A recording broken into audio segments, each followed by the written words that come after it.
conjugation in use avec faithful. Dans la partie d'aujourd'hui, nous allons explorer la construction du recent past, le passé récent en français. Le recent past, passé récent. Il fait référence à une période de temps proche du présent, généralement des dernières secondes, minutes, semaines, années et autres. Notons, la durée exacte de ces passés dépend du contexte. En français, le passé récent est obtenu en mettant venir des suivis de l'infinitif, comme par exemple, je viens de dire ou David vient de finir ses études. Ces constructions françaises amènent les francophones apprenant de l'anglais à dire des fois I come to say pour je viens de dire ou he comes to finish his studies pour il vient de terminer ses études. Il est à noter encore, ces phrases anglaises sont des constructions anglaises correctes, mais ne sont pas utilisées pour parler de recent past, le passé récent. Sommes-nous prêts ou prêtes à améliorer notre conjugaison? Si oui, n'hésitons pas à abonner à Conjugation in Use avec Faithful et à prendre un stylo et un notebook pour la suite.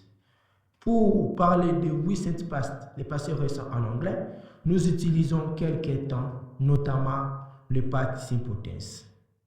Comme exemple, I said pour je viens de dire ou David finished his studies pour David vient de terminer ses études.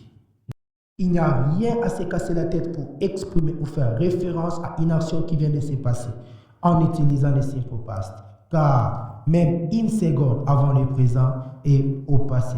Prenons ces exemples. Joël dit à John, you are important. John n'a pas bien saisi et John réplique, am I what? Important? Suis-je quoi? Impuissant? Joël dit, I didn't say that. I said important. Je n'ai pas dit ça. Je viens de dire important. D'après vous, combien de temps s'est-il passé? Si nous voulons mettre un accent sur l'action qui vient tout juste de se passer, nous ajoutons just et il est mis entre les sujets et les verbes. Exemple, you just said important. Tu viens tout juste de dire important. David just finished his studies. David vient tout juste de finir ses études. Deuxièmement, nous utilisons le present perfect ou le present perfect continuous. I have said. I have been saying. Je viens tout juste de dire. He has finished his studies. He has been finishing his studies. Il vient tout juste de terminer ses études. Notons encore, pour mettre un accent sur l'action qui vient tout juste de se produire, nous utilisons just comme pour le simple past.